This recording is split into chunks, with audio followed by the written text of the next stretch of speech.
Good morning, happy morning, नमस्कार दोस्तों, आप सबको मैं डॉक्टर संदीप जोत और मेरे साथ डॉक्टर सौरभ रंजन बहुत बहुत स्वागत करते हैं आपका स्पिरिचुअल डॉक्टर होलिस्टिक हेल्थ के इस वंडरफुल सेशन के अंदर। मैं इस समय अहमदाबाद से बोल रहा हूँ और डॉक्टर सौरभ इस समय आंध्र प्रदेश में है और डॉक्टर विकास जो हमारे आज के गेस्ट हैं, डॉक्टर विकास सक्सेना, वो आज अजमेर से हमारे साथ लाइव होंगे। This is the beautiful blessing in disguise of technology. अगर हमारे पास ये टेक्नोलॉजी नहीं होती तो आप जैसे डिफरेंट डिफरेंट लोग डिफरेंट डिफरेंट शहरों के अंदर बैठे हुए हैं, आप हमें नहीं सुन सकते, आप हम जहाँ हम आपसे वार्तालाप या मुलाकात नहीं कर पाते। तो कई बार कुछ चीजें ऐसी होती हैं जो हमें लगता है वो ब्लेसिंग्स नहीं है, कई बार कुछ चीजें ऐसी लगती हैं जो हमें लगता है वो हमारे लिए अच्छी नहीं है, लेकिन लंबे समय के बाद जब हम देखते हैं उसको बैकग्राउंड में पीछे जाके तो हमें लगता है that was a blessing for us. उसने हमें एक मौका दिया, रुकने का, जानने का मौका दिया और उसने हमें बहुत सारी अपॉर्चुनिटीज दी। जैसे कि बोलते हैं कोई भी जो प्रॉब्लम होती है, मुसीबत होती है, वो अपने साथ में नई नई अपॉर्चुनिटीज भी लेके आती है। तो जो आज का सेशन है, this will also give you new opportunity to look into your heart. Heartful meditation के अंदर ये होती क्या है हार्टफुल मेडिटेशन? जैसे हम लोग मेरिडियन सिस्टम के अंदर पढ़ते हैं या हम जानते हैं, बहुत रिसर्चेस हो चुकी हैं, जो हमारा हार्ट होता है वो इलेक्ट्रोमैग्नेटिक वेव्स हैं, वो प्रोड्यूस करता है। और उसको बढ़ाया कैसे जा सकता है? हम उसको प्रेयर के द्वारा, मेडिटेशन के द्वारा, ब्लेसिंग्स के द्वारा बढ़ा सकते हैं। बोलते हैं हम सुबह सुबह, हमारे इंडियन कल्चर में ब्लेसिंग लेने का एक कल्चर है शुरू से, और ब्लेसिंग से भी एनर्जी हमें मिलती है। कैसे हमें प्रेयर के द्वारा एनर्जी मिलती है, कैसे हमें मेडिटेशन के द्वारा जो हमारा जो इलेक्ट्रोमैग्नेटिक वेव्स हैं वो बढ़ जाती हैं। और रिसर्च के अनुसार अगर हम देखें, ब्रेन की जो इलेक्ट्रोमैग्नेटिक वेव्स हैं वो हार्ट से थाउजेंड्स और लैक्स टाइम्स लेस होती हैं और हार्ट की बहुत ज्यादा होती है। Even they can be experienced kilometres away, कुछ लोगों के इस तरह से। इन सब चीजों के बारे में जानने के लिए आज का सेशन जो है हम सबके लिए बहुत एक नई अपॉर्चुनिटी देगा हमें, और जानने का, लाइफ को, मेडिटेशन को, अपने आप को जानने का एक नया मौका देगा। डॉक्टर रंजन। स्पिरिचुअल डॉक्टर्स के सभी ऑडियंस, सभी पार्टिसिपेंट्स का हार्टली वेलकम।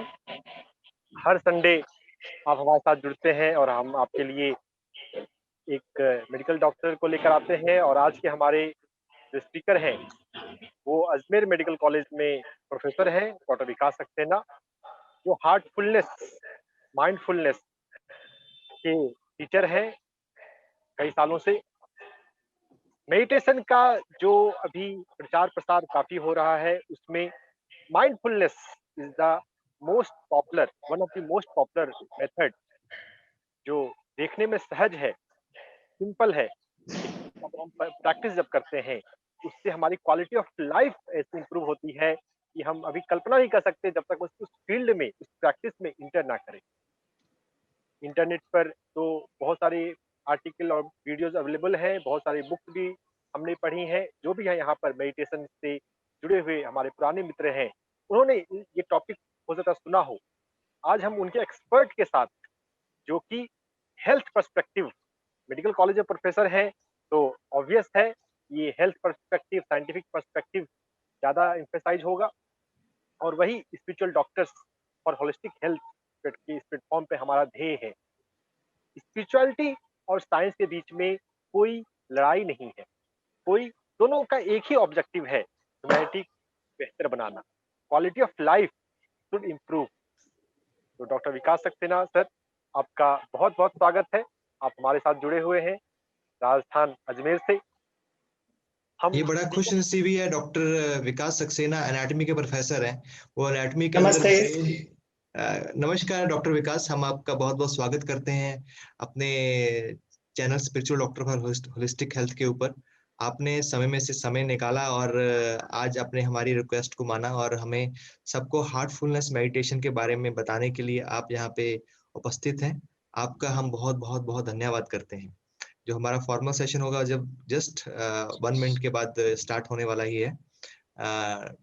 डॉक्टर रंजन का जो हार्टफुलनेस और माइंडफुलनेस है, ये बिल्कुल नई विधियां तो नहीं बोल सकते हैं इसको, पुरानी बुद्धिज्म से ही हमने लेके एक जरा प्रेजेंट होना, हार्ट के ऊपर कंसंट्रेट करना, ब्लेसिंग्स को काउंट करना, ये सब चीजें हमारे पास ऑलरेडी थी।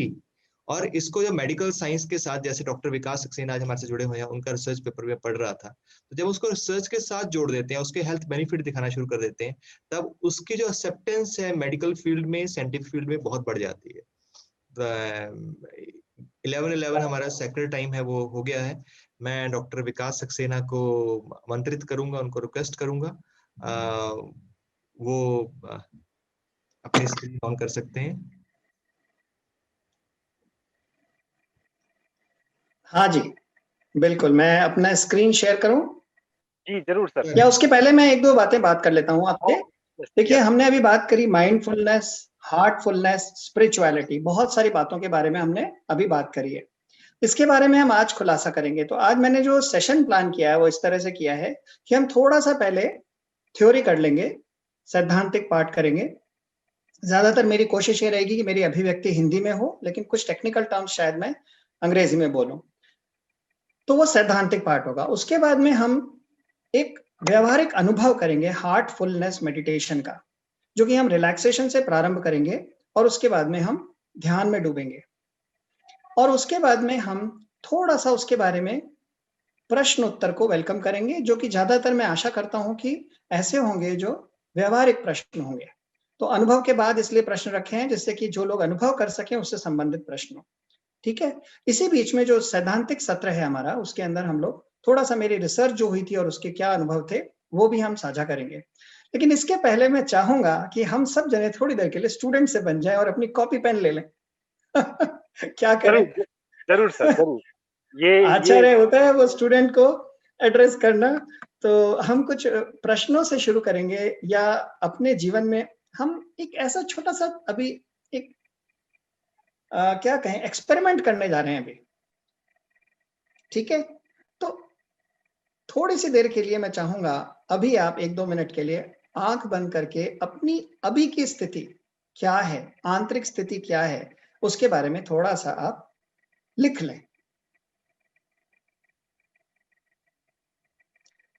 शरीर में कैसा महसूस हो रहा है, मानसिक स्तर क्या है, विचारों का स्तर क्या है, किस तरह के विचार हैं, भावनात्मक स्तर क्या है, या उसमें क्या हो रहा है अनुभव, और अगर कोई आध्यात्मिक है तो।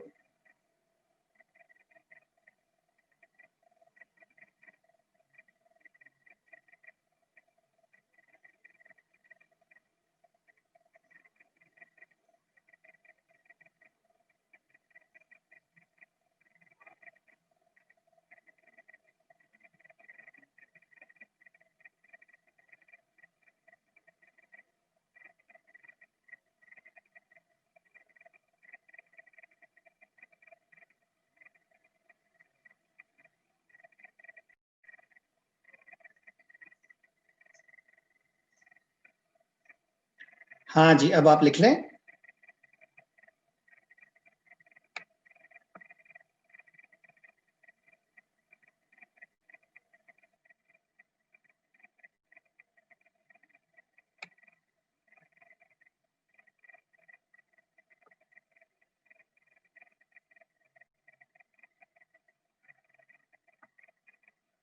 तो आगे बढ़ते हैं। अब सब जने तैयार? सैद्धांतिक स्तर में सत्र में हम आगे बढ़ते हैं।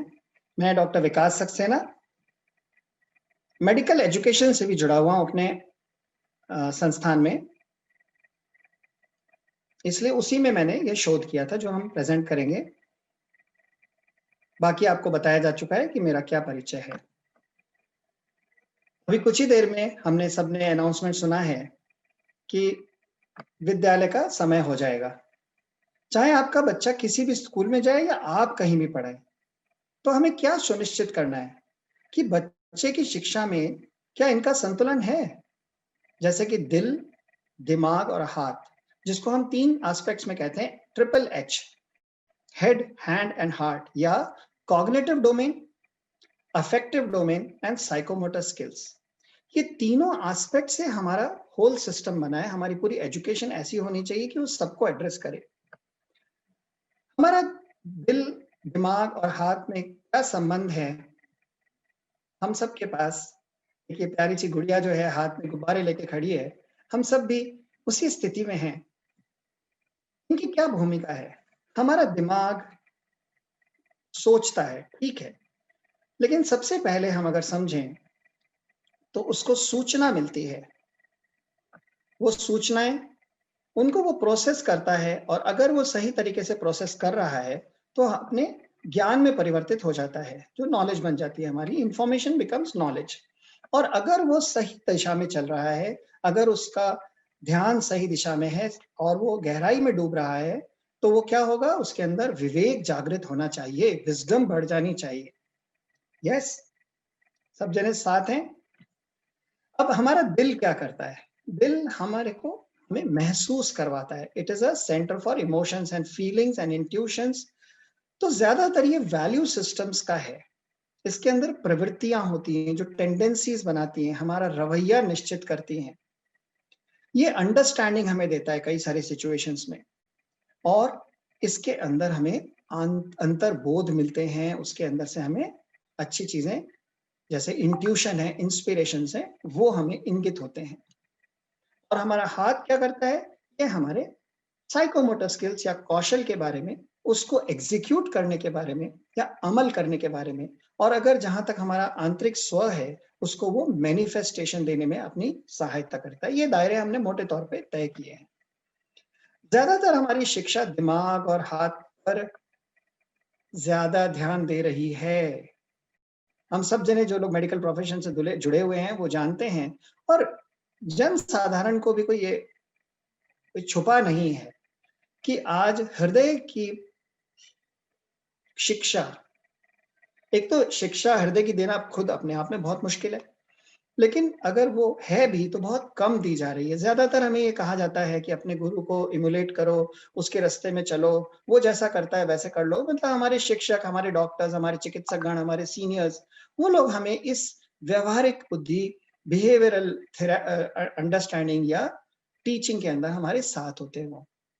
ये हमारा अफेक्टिव डोमेन है, जो हमें कम्युनिकेशन स्किल सिखाता है, हमें महसूस करना सिखाता है, प्रेम करना, कंपैशन, मर्सी, बहुत सारी चीजें इसमें से आती हैं। तो क्या हम इसके बारे में बात कर सकते हैं? देखिए, ये जो बड़ी इंटरेस्टिंग चीज यहाँ हम देखें कि ज्यादातर मैंने जब अपनी रिसर्च प्लान करी तो ये पाया कि जो आध्यात्मिक या ध्यान की रिसर्च भी हुई, जैसा कि डॉक्टर रंजन ने शुरुआत में कहा, और हम लोग शुरू में बात कर रहे थे, उसमें भी क्या किया उन्होंने? ध्यान का असर पढ़ाई पे, ध्यान का असर कंसंट्रेशन पे, ध्यान का असर स्वास्थ्य पे, ध्यान का असर, समझ रहे हैं आप? दिल की डोमेन को दिल से शोध करना या उसको किसी तरह से विश्लेषण करना बहुत मुश्किल था, और मुश्किल है अभी भी। हम ज्यादातर चीजें क्या कर, reflection of inner consciousness, the change in inner consciousness, उसको हम अपने शरीर या मन या प्रोफेशनल परफॉर्मेंस या एकेडमिक परफॉर्मेंस पे हम लोग देख रहे हैं।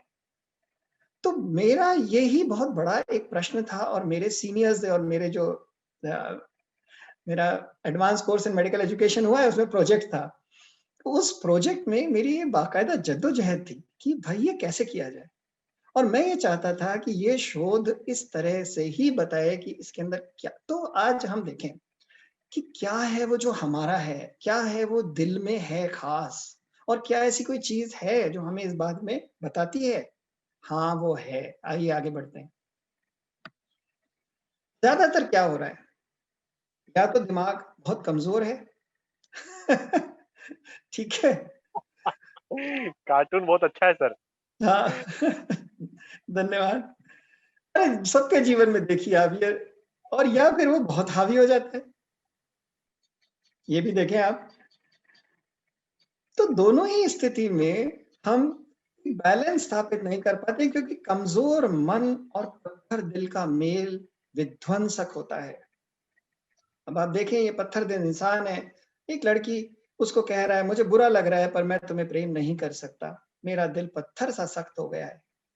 कई बार मैं हंसी मजाक में अपने स्टूडेंट्स को कहता हूं, देखो तुम एमडी की डिग्री ले रहे हो, ये दो तरह से इसको देखा जा सकता है, या तो आप मेडिकल देवता हैं या आप मेडिकल दैत्य हैं।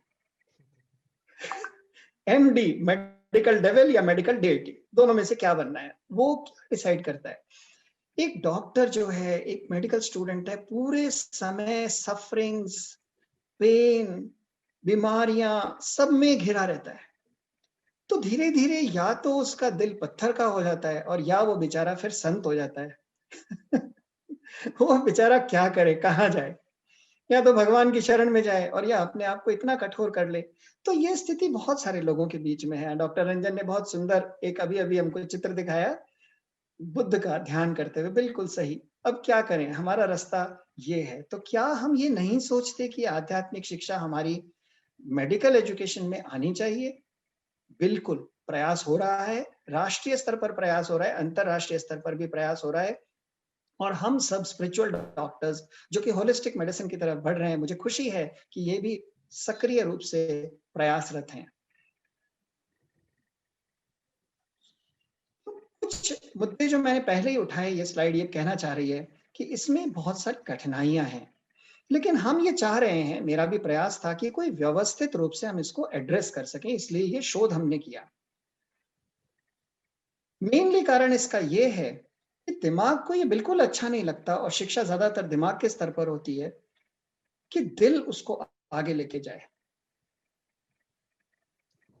क्योंकि दिल बहुत सिंपल बातें करता है, बहुत स्ट्रेट फॉरवर्ड बातें करता है। हम लोग बहुत व्यवहारिक बात करते हैं, और इंट्यूशन हमारा इतना कोमल होता है, इंस्पिरेशन इतना कोमल होता है कि दिमाग जो कि बहुत उलझट्टों में पड़ा हुआ है, कॉम्प्लिकेटेड चीजें समझता है। अभी मैं आपको बहुत बड़ी बड़ी डेफिनेशंस अगर बताने लगूं तो कई इंटेलेक्चुअल्स को बहुत अच्छा लगेगा, लेकिन क्या वो सच में हमारे इस सत्र के लिए कामयाब होगी?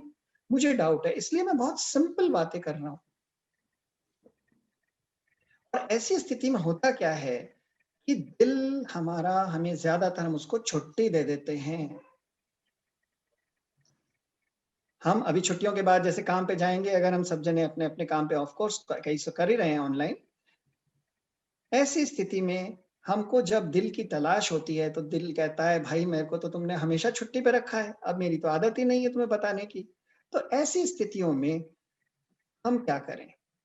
सच्ची फाइन आर्ट्स, ललित कला वह है जहां व्यक्ति का दिल, दिमाग और हाथ साथ साथ चलते हैं, एक संतुलन में चलते हैं।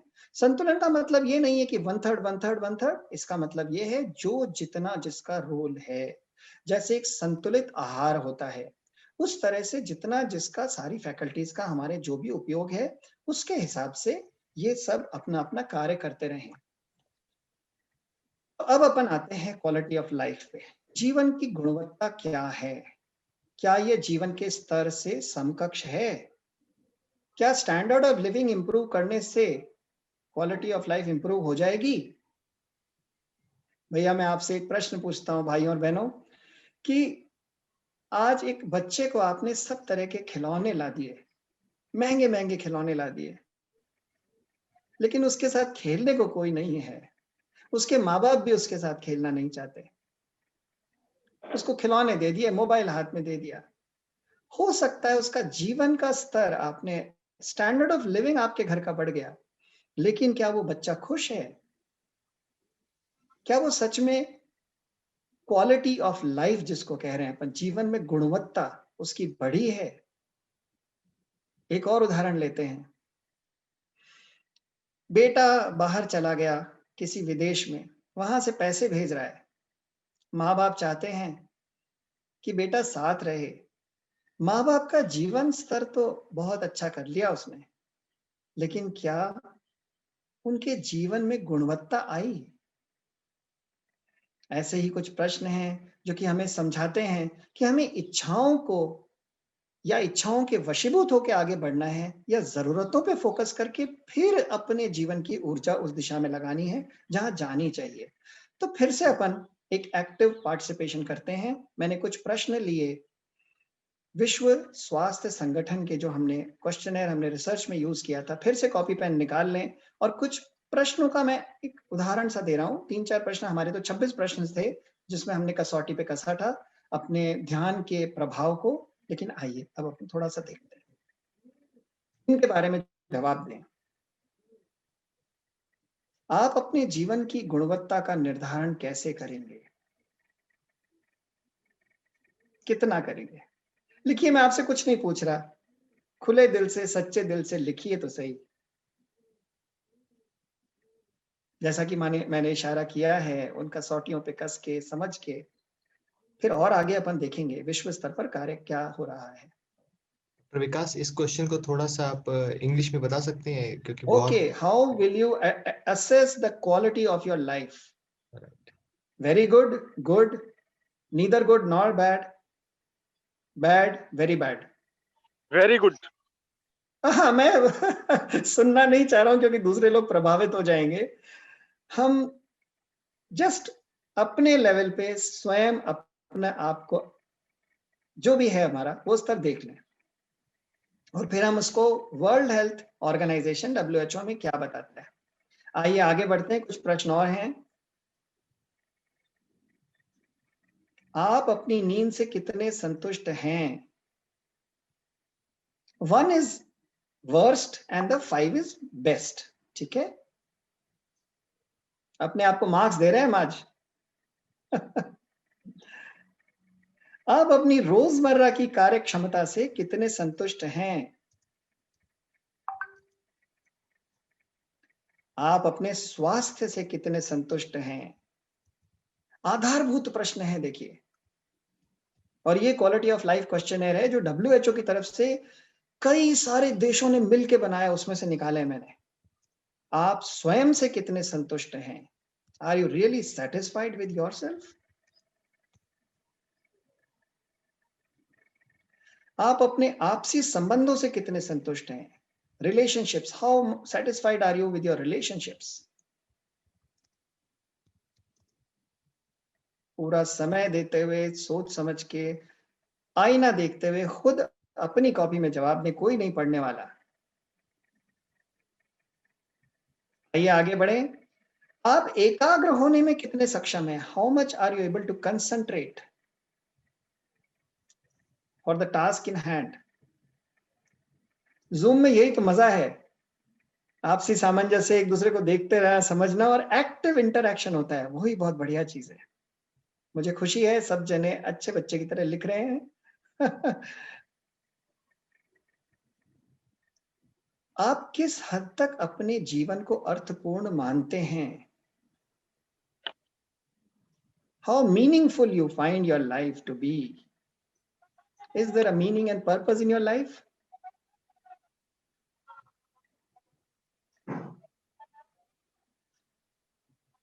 क्या रोजमर्रा के जीवन के लिए आपके पास पर्याप्त ऊर्जा है?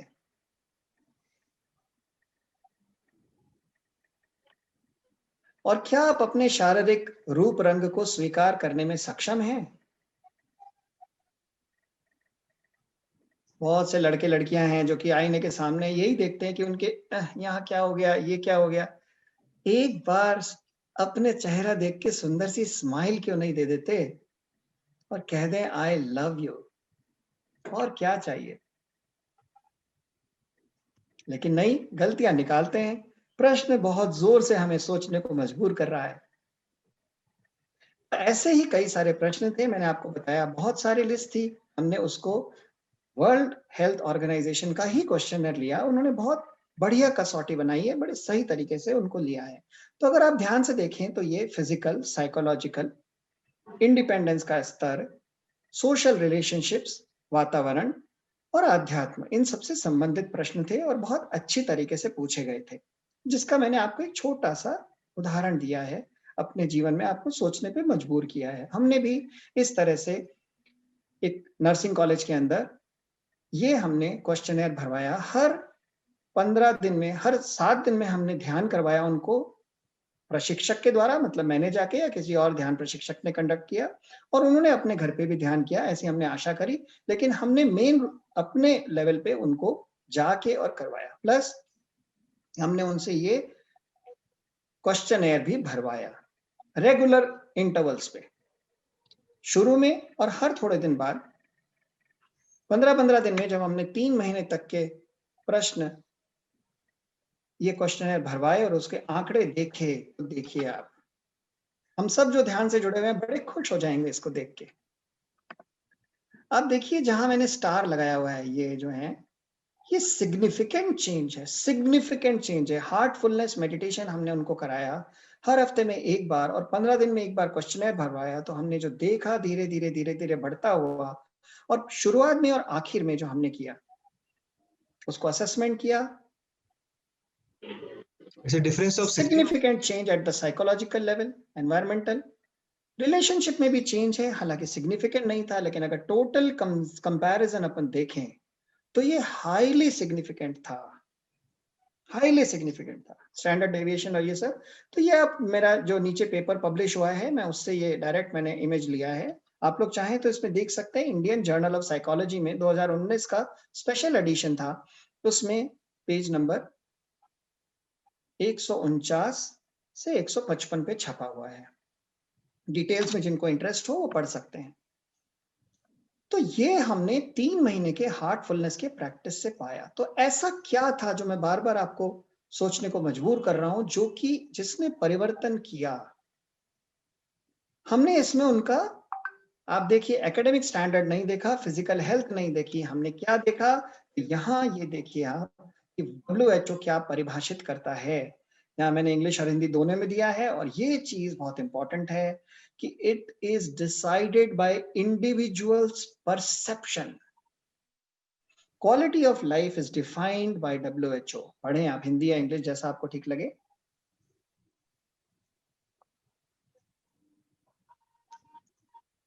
It's just perception. यस, व्यक्ति का नजरिया क्या है जीवन में, अपनी स्थिति के बारे में, हम सब किस नजरिए से हमें अपने जीवन को देख रहे हैं। साइकोलॉजिकल स्तर पर, भावनात्मक स्तर पर, वातावरण को कैसे देख रहे हैं हमारे, उसके सारे वो 28 मापदंड, 100 मापदंड, दरअसल क्वेश्चन 100 का था, उसका शॉर्ट जो फॉर्म है वो है 26 का, और उसको उन्होंने देखा इन द बैकड्रॉप और इन द कॉन्टेक्स्ट ऑफ उनकी खुद की संस्कृति, उनकी वैल्यू सिस्टम्स, उनके गोल्स, उनकी एक्सपेक्टेशंस इत्यादि के बैकग्राउंड में, उस कॉन्टेक्स्ट में हमारा खुद का परसेप्शन क्या है। और भाइयों और बहनों, ये बहुत इंपॉर्टेंट चीज है समझना कि मेरा क्या है। न शरीर मेरा है, मन भी मेरे को वातावरण से मिला, जैसा मेरा लालन पालन हुआ उसके हिसाब से मुझे चीजें मिली हैं सारी, मेरा अहम भी बाहर से मिला है, सब चीजें किसी और की दी हुई, लेकिन मैं खुद अगर अपने मन का मालिक बनना चाहता हूं तो मेरे पास में क्या है, मैं अपने जीवन का नजरिया बदलूं, और वो हमारे जीवन में गुणवत्ता लाता है। तो जीवन का नजरिया लेकिन बदलूं कैसे, प्रश्न वहां आता है, और वो हमने सॉल्यूशन के रूप में दिया, हार्टफुलनेस मेडिटेशन रेगुलर करा के इसको। क्योंकि देखिए, हम सब डॉक्टर्स का एक ना कहीं शोध का कार्य चलता रहता है, दिमाग में हम हर चीज को कसौटी पे कसते रहते हैं। तो मैं सबके सामने जाने से पहले ये अपने जीवन में तो मैंने महसूस किया था। 1988 से एक सेकंड प्रॉफ के मेडिकल स्टूडेंट के रूप में मैं जुड़ा हुआ था, और पूरा मेरी मेडिकल एजुकेशन और स्पिरिचुअल एजुकेशन साथ साथ चली है। 1997 में मैंने ध्यान का प्रशिक्षक के रूप में अपने आप को इसीलिए आगे बढ़ाया, वॉलंटियर किया, क्योंकि मैं जानता था कि मेडिकल एजुकेशन में ये बहुत जरूरी है। सर्जरी से मैं शिफ्ट हुआ एनाटॉमी में, जिससे कि मेरे पास समय हो, और ये वो समय है एनाटॉमी में जब बच्चा नया होता है, वो आदर्शों वाला होता है, जहां अगर आप उसको हृदय के बारे में, अध्यात्म के बारे में अगर उसको शिक्षित करते हैं, तो उसके जीवन में सच में, उसके नजरिए में आप परिवर्तन ला सकते हैं। आइए हम सब मिलकर इस दिशा में प्रयास करें। और हमारे पास एक मजबूत उदाहरण है, विश्वास दिलाते हैं ये लोग जो आगे बढ़े हैं। उन्होंने कहा है कि अगर आप अपना मुख्य उद्देश्य जीवन का स्तर बनाना, ऊंचा करना चाहेंगे, तो जरूरी नहीं है जीवन की गुणवत्ता सुधरे, लेकिन अगर जीवन की गुणवत्ता आपकी प्रमुखता है तो आपका जीवन स्तर सुधरता ही है। तो केंद्रीय बिंदु क्या है? केंद्रीय बिंदु हमारा क्या होना चाहिए? जीवन की गुणवत्ता। बढ़ाने के लिए प्रयास। और वो कैसे बढ़ती है? जब हम अपना नजरिया सकारात्मक करते हैं, अध्यात्म की तरफ बढ़ाते हैं, परमात्मा की तरफ रुझान रखते हैं, और परमात्मा प्रेम स्वरूप है, तो हृदय में जब प्रेम लाते हैं, और इसलिए हम इसको हार्टफुलनेस कहते हैं। जब हृदय प्रेम से भरा होता है, परिपूर्ण होता है। जब परिवार में एक व्यक्ति भी ध्यान करता है, तो दूसरे सदस्य उससे जुड़ जाते हैं, तो जीवन की गुणवत्ता की कल्पना कीजिए। यह आपके घर में एक बहुत ही खास दिव्य ऊर्जा उत्पन्न करता है ना? अब्राहम लिंकन ने भी कहा है, अंततः यह नहीं गिना जाता कि आपके जीवन में कितने साल हैं, बल्कि आपके सालों में कितना जीवन है। How much life is there in your years. Anand picture में राजेश खन्ना ने बोला है, बाबू मोशाय, जिंदगी बड़ी होनी चाहिए, लंबी नहीं। जो एक एक क्षण में मैं जो जीवन जीने वाला हूं, उसका क्या? लंबा जीवन किसको मिला है? हमें किसी को नहीं पता कितना जीवन हमारा है, लेकिन हम उसी जीवन में जो भी हमें मिला है उसमें गुणवत्ता दे सकते हैं। तो अब अपन देखें, आगे बढ़ें, इसका मालिक कौन है, क्या है, कैसे हम अपने मालिक बन सकते हैं, कौन क्या कर रहा है, किस तरह से हम अपने आप को अपने हाथ में अपने जीवन को ले सकते हैं। शरीर को क्या चलाता है? सब जने बड़े सहज रूप से कहते हैं मन। क्यों नहीं, बिल्कुल सही है। मन को क्या चलाता है? अब आप देखिए कि ज्यादातर लोग ये सोचते हैं, नहीं नहीं साहब, जैसा विचार होता है वैसा हमारा जीवन बन जाता है। sow a thought, reap an action, sow an action, reap a habit, sow a habit, reap a character, sow a character, reap a destiny। बहुत लोग ये ऐसे बिल्कुल बता चुके हैं, तोते की तरह बता चुके हैं, हमें सबको बता चुके हैं कि विचार से कर्म बनता है, कर्म से आदत बनती है, आदत से चरित्र बनता है, और चरित्र से हमारी भविष्य बन जाता है। लेकिन एक मिनट सांस लें यहां, और एक स्टेप पीछे चलें कि भाई विचार कब आते हैं, कैसे आते हैं। आपको अगर किसी ने गाली दे दी, या आपको किसी ने एक बहुत बढ़िया सा प्रेममयी कुछ चीज कह दी, क्या होगा? आप जब ध्यान में बैठेंगे या पढ़ने बैठेंगे, तो आपको वो याद आएगी, क्योंकि उसने दिल पे चोट दे दी। हम विचार को वहां क्यों पकड़ने की कोशिश कर रहे हैं जहां वो 60,000 विचार हमारे दिमाग में, और हम सोच रहे हैं हाय इनको कैसे देखें। बहुत आसान तरीका है कि हम भावना पे जाएं। तो दरअसल मन किस चीज का गुलाम है? वो है हमारे हृदय में या तो उथल पुथल होती है उसका, और या एक अच्छी भावना होती है, प्रेम है तो वो बहुत अच्छा व्यवस्थित रूप से। तो हमारा जीवन कौन चला रहा है? या तो हमारे पुराने कर्म, जो कि संस्कार के रूप में हमारे हृदय में छाप के रूप में पड़े हुए हैं, जो हमें टेंडेंसी देते हैं एक, ठीक है ना, एक टेंडेंसी होती है हर आदमी की, एक तरीका होता है देखने का, जीवन देखने का नजरिया होता है, जैसा हमने पहले बात करी, वो हमारे संस्कारों से बनता है। और यह दूसरा तरीका क्या है? संस्कार अहंकार से बनते हैं, जैसा कि अपन ने बात करी। अगर मैं जा रहा हूँ और रास्ते में समझ लीजिए किसी से गाड़ी हल्की सी टच हो जाती है, और अगर वो अहंकार में है तो आ जाएगा, भाई तुम कौन और मैं कौन। एक इसके लिए मैं आपको बड़ी अच्छी सी कहानी सुनाता हूँ। क्या हुआ, मैं अपने घर से बाहर निकल रहा था, और खंबे पे बिल्ली बैठी हुई थी। अब बिल्लियों की क्या आदत होती है? बिल्कुल स्थिर रह के और अपनी आंखों में देखना। तो मैंने सोचा चलो, थोड़ा सा 1-2 मिनट थे मेरे पास, मैं भी उसको घूरने लगा ऐसे करके, है ना। अब बिल्ली क्या हुई, थोड़ी सी और जोर से ऐसे दब गई और मुझे घूरती रही। उसके तो कोई परिवर्तन नहीं आया। थोड़ी देर तक मैं घूरता रहा, वो मुझे घूरती रही, और फिर मैं हार गया। मैंने कहा ठीक है भैया, मुझे तो कॉलेज जाना है, चलो छुट्टी करते हैं। गाड़ी में बैठा और हमने कॉलेज चला गया। अब आप देखिए, बड़ी इंटरेस्टिंग बात यहाँ आती है।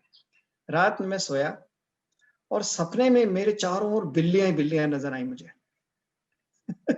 ठीक है, और वो बिल्लियां मेरे पाँव को काटने की कोशिश कर रही। और मैंने बड़ी जोर से, जो बिल्ली मेरे पास आई थी काटने की कोशिश कर रही थी, उसको जोर से लात मारा जिससे बिल्ली निकल के बाहर निकल जाए कहीं। जोर से लात मारी, अचानक मेरी वाइफ की आवाज आई, उठ गई थी वो, अरे भाई क्या हुआ, आपने मुझे लात क्यों मारी?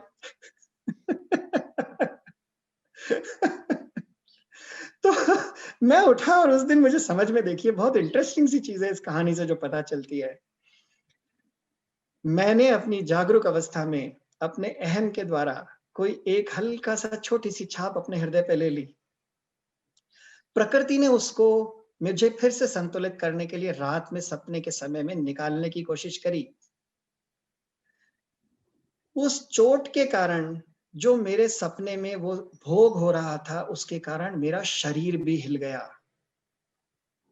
तो ये चीज बहुत स्पष्ट हमें समझनी चाहिए कि हमें जो भी चीज में अहम लगाएं, बहुत सोच समझ के लगाएं। हमारा अवचेतन मन इतना मजबूत होता है, इतना मजबूत होता है कि वो बहुत कुछ कर सकता है। अगर व्यवस्थित है मन, संतुलित है, तो वो बहुत अच्छा औजार होता है, और अगर नहीं है, अव्यवस्थित है, तो वो संस्कारों के वशीभूत होकर कार्य करता है। तो सच्चा स्वास्थ्य कहाँ है? जहां आते हैं अपन हेल्थफुलनेस पे। ध्यान से अगर अपन देखें तो ये शब्द स्वस्थ, संधि विच्छेद, मैंने एक संस्कृत के विद्वान से भी पूछा है और ये बिल्कुल सही किया है मैंने। स्व प्लस स्थ इज स्वस्थ। अगर आप अपने आप में नहीं हैं, एक व्यक्ति जो स्वयं के भीतर केंद्रित है, वही वास्तव में स्वस्थ है। अगर आप अपने आप में नहीं हैं, तो यहाँ वहां जहां तहां कहीं भी घूमते रह सकते हैं, लेकिन हाई हेल्थफुलनेस नहीं आती है। और हेल्थफुलनेस लाने का एक बहुत सिंपल सा तरीका है, आत्म केंद्रित हो जाएं। आत्म केंद्रित होने के लिए हमारी परेशानियां कहाँ हैं? शरीर का स्तर हम सब जानते हैं, इंद्रियों से उसके ऊपर हमको इनपुट्स मिलते रहते हैं। जो बाह्य इंद्रियां हैं और जो आंतरिक इंद्रियां हैं, जैसे भूख लगना, प्यास लगना, अंदर से भी मैसेज देती रहती हैं, और बाहर से हमें इनपुट्स मिलते रहते हैं, पंचेंद्रियां जो हैं। लेकिन उसके गहरा क्या है? मानसिक मानसिक और बौद्धिक बौद्धिक स्व, हमारा मेंटल इंटेलेक्चुअल सेल्फ। अगर हमारे मन में, जैसा हमने शुरू में स्लाइड में देखा, कि मन में इंफॉर्मेशन ठीक है, अगर उसकी नॉलेज व्यवस्थित है, तो वो विजडम वाला होगा। और नेक्स्ट लेवल पे चलें अपन, तो मैंने जो ये वाला पार्ट है, इसको दो भागों में डिवाइड किया है, emotional part and feelings part. कई लोग अपने आप को, देखिए अपन, कि भावावेश में आके कार्य कर देते हैं, लेकिन वो सही तरीका नहीं है, क्योंकि वो संस्कार जनित इच्छाओं से वशीभूत होकर कार्य है। लेकिन जो सच्चे भाव हैं, उनसे भी हम कार्य कर सकते हैं, जो कि स्व के निकट हैं, जो कि जैसा कि विवेकानंद ने कहा, each soul is potentially divine. तो ये जो स्व है हमारा, ये हमारा उस भाव से आसपास उसके भाव हैं। भावावेश तो काम, क्रोध, लोभ, मोह, मद, मात्सर्य इत्यादि सारे हैं जो हमें परेशान करते रहते हैं, हमारे को अव्यवस्थित करते हैं, जिन्हें हमें निकाल के अलग करना है अपने जीवन से। लेकिन सच्चे भाव जो हमारे हृदय के उद्गार हैं, वो हैं प्रेम, साहस, उमंग, करुणा, परोपकार, नम्रता, सहानुभूति इत्यादि हम सब जानते हैं। इनकी तरफ जब हम बढ़ते हैं या इनका सहारा लेते हैं, तो हम अपने स्व में केंद्रित हो पाते हैं। तो अब हमने क्या देखा कि विचारों की दुनिया को बाईपास करें, थिंकिंग से हमें फीलिंग्स में जाना है। और फीलिंग्स भी कौन सी? इमोशनल रिएक्शंस नहीं, वो फीलिंग्स, वो भावना जो हमारे हृदय से निकल के आती है, हमारे दिव्य स्तर से बाहर आती है, उनको अपने जीवन में मैनिफेस्ट करना है। स्वामी विवेकानंद ने उसका नेक्स्ट सेंटेंस यही कहा है, each soul is potentially divine and the goal is to manifest that divinity. ईश्वर ने हमें हाथ, दिमाग और दिल हमें दिए हैं। हाथ तो कर्मों के लिए हैं, दिमाग संसार के लिए है, लेकिन दिल अपना अध्यात्म के लिए है। आइए जिंदगी का आनंद लें, क्योंकि जब दिल ही दिमाग और हाथों की अगुवाई करता है तो वो सच में बहुत अच्छा जीवन होता है। और दिल कैसे अगुवाई करता है? इंट्यूशंस एंड इंस्पिरेशन, अंतः प्रेरणा, स्फुरण जो अंदर से आते हैं हमारे अंदर से, और फिर हम उनको एक अच्छे भाव में अभिव्यक्त करते हैं। A truly great man is known by three things: generosity in design, humanity in execution, and moderation in success. Design में तो जेनरोसिटी हो। विकास सर, कॉमन पर्सन का, खासकर बिगनर्स का एक सवाल होता है कि मैं भी I am teaching meditation, breath mindfulness meditation. तो एग्जाम आया या कोई घर में कोई सेमी इमरजेंसी या कुछ अर्जेंट काम आता है, तो बहुत लोगों की प्रैक्टिस छूट जाती है कभी कभी। कुछ लोग मेंटेन करते हैं, कुछ लोगों का मेंटेन नहीं रह पाता। बिगनर्स लोगों के लाइफ में ये जो स्ट्रगल है कि जो मेडिटेशन की प्रैक्टिस है उसकी कोई कंटिन्यूटी बनी रहे, इसके लिए आप क्या सजेस्ट करते हैं, क्या करना चाहिए? बहुत बढ़िया प्रश्न है। देखिए, ये जो चीज है हम रेगुलर यूज कर ही इसीलिए रहे हैं। मुझे याद आ रहा है वो दोहा, दुख में सुमिरन सब करें, सुख में करे न कोय, जो सुख में सुमिरन करें तो दुख काहे को होए। तो आइए अपन लोग इसको एक एजुकेशन का पार्ट बनाएं। हम इसको उस समय अपने अपने स्किल एक डेवलप करें, इनर स्किल, कि ये एक मेडिटेटिव स्टेट ऑफ माइंड बन जाए। डॉक्टर रंजन, ये प्रॉब्लम तब आती है जब हम इस तरह की कोई पद्धति फॉलो करते हैं जो कि विचार को लेती है। जैसे समझ लीजिए मंत्र जप है। मेरी एक सीनियर थी, मैं आपको बताऊं, मतलब ये जीवन से सीखा है हम लोगों ने। मेरी सीनियर एग्जाम में स्ट्रेस में आई और उसने स्ट्रेस रिलीफ के लिए उसने कॉपी में एक वो मैथ्स की कॉपी होती है ना, चौकोर चौकोर, उसमें वो कोई मंत्र, एक कोई नाम लिखती थी किसी का, और वो जो भी लिखती थी वो रेलेवेंट नहीं है, किसी भी धर्म का बैकग्राउंड था उसका, लेकिन वो उसमें नाम लिखती थी अपने आप को स्ट्रेस रिलीज करने के लिए। आपको मैं बताऊं, यूनिवर्सिटी एग्जाम में उस लड़की ने आधे घंटे तक स्ट्रेस रिलीज करने के लिए वो नाम लिखा कॉपी में, and she lost a lot of numbers. तो अब यहां मैंने क्यों ये बात कही? देखिए, जब भी हम चेतन अवस्था से कोई ध्यान को प्रारंभ करते हैं, उसका अंत धीरे धीरे अवचेतन में डूबना होना चाहिए, और वो एक हमें ध्यान की स्थिति में 24 घंटे रखे, ऐसा होना चाहिए। तो ये जब तक, when meditation has to lead to a meditative state of mind, और वो तभी आता है जब हम भावनात्मक स्तर से जुड़ते हैं। देखिए, अगर मैं होश में आने के लिए ध्यान करता हूं, अगर होश में रहते हुए ध्यान करता हूं, समझ लीजिए मैं सांस पे ध्यान कर रहा हूं, अब मैं पूरे टाइम इसी बात की चिंता कर रहा हूं कि ध्यान सांस से हटना नहीं चाहिए, तो भैया मैं डूबूंगा कैसे? तो इसलिए लोगों ने कहा प्राणायाम, सच्चा प्राणायाम वहां है जहां कुंभक आता है, जहां स्पेस आती है। एक सांस और दूसरे सांस के बीच में जो स्पेस है वो आपको गहराई में ले जाएगा। मंत्र जप करने वालों को भी ये कहा जाता है कि मंत्र शुरू में हो सकता है आप मुंह से बोलें, बाद में मानसिक रूप से बोलें, लेकिन वो उस स्तर पर आना चाहिए जब एक मंत्र और दूसरे मंत्र के बीच में अजप बन जाए, वो अजपा जप कहते हैं उसको। वो समय है जहां डूबना चाहिए। लोगों को क्या प्रॉब्लम होती है, अरे साहब मेरा तो मंत्र छूट जाता है।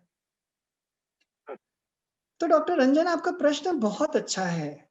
हमें कोई भी पद्धति वो लेनी चाहिए जो हमें हृदय में परिवर्तन लेके आए। मैंने जैसा कि अपने प्रेजेंटेशन में कहा, हमारा नजरिया बदले, हम भाव से जुड़े रहें। देखिए, मैं आपको एक छोटा सा एक स्लाइड दिखाता हूं जो मैंने नहीं दिखाई। ये इस क्वेश्चन से रेलेवेंट है। ये देखिए आप, हमारी चेतन अवस्था है और उसके गहराई में अवचेतन अवस्था है। सब देख पा रहे हैं ना? डॉक्टर संदीप जोत आप? हाँ, okay, thank you for feedback. अवचेतन अवस्था है, इसके अंदर हमने देखा जो वो सारे संस्कार और इंप्रेशंस और वो जो मैंने कहा भावावेश, कर्मफल, वो पड़ा हुआ है। जैसा कि मैंने बताया मेरे निद्रावस्था में, जो स्वप्न अवस्था के अंदर बिल्लियां आ गई, वो यहाँ थी अवचेतन में, और उसके गहन है निद्रावस्था। तो अपन लोग साइंस में भी पढ़ते हैं कॉन्शियस, है ना, फिर उसके बाद और फिर अपन डीप स्लीप स्टेट्स में जाते हैं, तो एक स्लीप साइकिल होती है। तो ये हम लोग तीनों अवस्थाएं बहुत सहज रूप से जानते हैं। अब समाधि क्या है या तूर्य अवस्था क्या है? ये वो अवस्था है जहां हम गहन निद्रा अवस्था की स्थिति को महसूस करते हैं, लेकिन उसमें अवेयरनेस होती है। मेरे खुद के ऊपर स्लीप स्टडी हुई है हमारे कॉलेज में, and it was awesome to see the EEG. जब मैं उठा और मैंने ध्यान किया 1 घंटा नींद का, और वो समय जो था उसका ईईजी, और देखिए, और आप इतना, मतलब इतना मजा आया देख के, so smooth in meditation, it is beautiful to see this. खुद आपको मजा आता है देख के अपना ईईजी। तो स्लीप स्टडी में अब आप देखिए डीप स्लीप में और समाधि में क्या फर्क है, कि डीप स्लीप में हमें नहीं पता हम कहाँ गए। शेर भी अगर हमें सूंघ रहा है तो हमें डर नहीं लगा, हमें नहीं पता चलेगा क्या हो रहा है। समाधि में भी डीप रिलैक्स सेल्फ है, जिसको कहते हैं relaxation response, it is there, but we are aware in it. अब आती है नेक्स्ट स्टेज जो आपके प्रश्न से संबंधित है, और वो है तुर्यातीत अवस्था। ये वो अवस्था है जब हम अपने कॉन्शियस एक्टिविटी सारे जीवन की, जैसा आपने कहा बिजनेस पर्सन है, कोई भी प्रोफेशन से रिलेटेड है, house wife, what ever is your way of life, you go into a state of samadhi at a heart level. Your heart remains deeply absorbed in divine consciousness. हृदय के स्तर पर, जैसे मैंने आपको उदाहरण दिया, एक और उदाहरण देता हूं। एक माँ खाना बना रही है और उसका छोटा बच्चा सो रहा है बेडरूम में, वो हृदय से जुड़ी हुई है। बच्चा, आप पूछिएगा माओ से, उनको पता चल जाता है कि बच्चा उठने वाला है या उठ गया है, भले वो आवाज ना दे, रोए नहीं, हृदय से जुड़े हुए। मैं रोया परदेश में भीगा माँ का प्यार, दुख ने दुख से बात की बिन चिट्ठी बिन तार। उस स्तर से हम जब परमात्मा से जुड़ जाते हैं, तब वो मेडिटेटिव स्टेट ऑफ माइंड बन जाती है, तब हमें चिंता नहीं रहती। और अगर जो छोटी मोटी छींटे पड़ जाती हैं हृदय पे, तो शाम को सफाई के द्वारा साफ कर देते, पुनः पवित्र और हल्का फुल्का और स्वस्थ होके, और फिर अपने घर वालों से इंटरेक्शन करते हैं।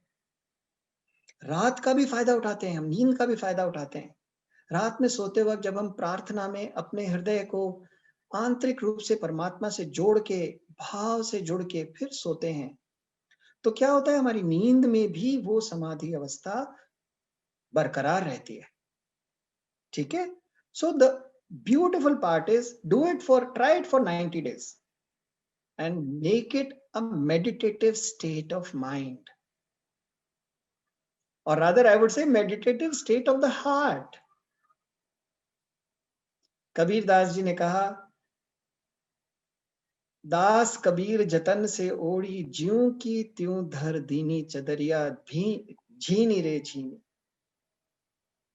हमें कुछ नहीं करना है, अपनी पवित्रता जिसके साथ, जिस इनोसेंस के साथ हम पैदा हुए हैं, उसी को बस बरकरार रखते हुए जीवन जीना है। इस तरीके से जीवन जीना है, मेडिटेटिव स्टेट में जीवन जीना है। कबीर दास जी के लिए कहते हैं वो सहज समाधि में रहते थे। ये वो तुर्यातीत अवस्था है जो कि हमें ध्यान, जब हम प्राणाहुति के साथ करते हैं तो सुलभ होती है। 21 दिन का इनिशियल ट्रायल कहते हैं, अगर किसी भी चीज को करो तो वो परमानेंट बनने लगता है, और 90 दिन तक अगर कर लो तो फिर वो एक ऑटोमेटिक हो जाता है। जैसे कि हम लोग साइकिल चलाते हैं, आराम से बैलेंस करते हैं लाइफ को, गाना गाते हैं, अपने दोस्त से बात करते हैं, इसी तरह से जीवन में आंतरिक स्तर पर। एक और बहुत अच्छा उदाहरण मेरे को याद आ रहा है, मैं अभी अपने शहर में जो लेक है उसके पास में बैठा हूं, तो जो बतख का उदाहरण है, बतख देखिए आप, ऊपर से बिल्कुल स्मूथली पानी पे तैरती लगती है, लेकिन अंदर ही अंदर बहुत तेजी से पांव चला रही होती है, और जब वो पानी से बाहर आती है तो बिल्कुल सूखी। इसी तरह से अपना जीवन जिए, कार्य कुशलता पूरी, लेकिन योग में बिल्कुल पीसफुल। योग कर्मसु कौशलम, योग ही कर्मों में कुशलता है। बहुत लोग इसको उल्टा करके बताते हैं कि कर्मों के में कुशलता योग है। ये वो लोग हैं जो आपको गुलाम बनाना चाह रहे हैं। वो कहते हैं अरे बेटा काम करते रहो, काम करते रहो, वो बस वही योग है। बिल्कुल नहीं। योग कर्मों में कुशलता है। जो योगी होते हैं, जो ध्यान करना जानते हैं, जो मन को व्यवस्थित करते हैं, सुनियमित जिनका मन होता है, वो जो भी कार्य करेंगे वो कुशलता से करेंगे। तो योग पहले करें, उससे आप योगारूढ़ या योग स्थित हो जाएं और फिर कार्य करें, वो कुशल होगा। योग कर्मसु कौशलम। तो बिल्कुल कर सकते हैं हम। ये हर जीवन शैली में हम शामिल कर सकते हैं, जब हम हृदय से परमात्मा से जुड़े रहें। सुपर, बहुत बढ़िया डॉक्टर विकास। आपने जिस ढंग से आज हमें सब लोगों को बताया, और मैं 2-3 बातें आज की हाईलाइट करना चाहूंगा जो मुझे बहुत अच्छी लगी। This was the first session जिसमें हमने प्योर हिंदी का उपयोग किया। मैं भी हिंदी बोलने की कोशिश करता हूँ, क्योंकि हमारी सारी स्लाइड्स थी वो भी सारी हिंदी के अंदर थी। और बहुत सारे दोस्तों का ये रहता है भी आप हिंदी में सेशन कीजिए। आज तो इतना हिंदी हो गया भी, हिंदी के लिए आपसे पूछना पड़ा इसका मतलब क्या डॉक्टर विकास, ये बताइए। दूसरा डॉक्टर विकास जो आपके लिए मैं कहना चाहूंगा, आपका जो वे ऑफ एक्सप्रेशन है, जो आपका वे ऑफ टेलिंग है, this is so simple and so heartful कि वो दिल के अंदर उतर जाता है, एकदम दिल के पास छू जाता है। जैसे आपने कबीर के दोहे शेयर किए और सारी बातें हमसे की, वो इतनी सिंपल और इतनी प्रोफाउंड थी कि जो सारे जो हमारे दोस्त जुड़े हुए हैं वो उसको सालों तक भूल नहीं पाएंगे आपके सेशन को। और आई एम वेरी होपफुल जो लोग इस सेशन को सुन रहे हैं, वो पहली बार हार्टफुलनेस मेडिटेशन के बारे में जान रहे हैं, वो गूगल करेंगे, वो वेबसाइट पे जाएंगे, heartfulness.org पे जाएंगे और इसके अंदर और गहराई के अंदर और इसको महसूस करेंगे 21 दिन के लिए, 90 डेज के लिए, और जो एक्सपीरियंस होंगे वापस वो हमारे साथ शेयर करेंगे। तो इसके साथ डॉक्टर विकास, मैं डॉक्टर संदीप हमारे channel spiritual doctor for holistic health की ओर से आपका बहुत बहुत धन्यवाद करता हूं और आपका शुक्रिया करता हूं, आपने समय निकाला और अपनी चार्मिंग और ये हार्टफुलनेस पर्सनैलिटी के साथ आपने हमें इतना कुछ इतने सहजता के साथ में बताया। और जैसे मैं भी डॉक्टर, कृतज्ञ हूँ इस अपॉर्चुनिटी के लिए, सच में दिल से कृतज्ञ हूँ।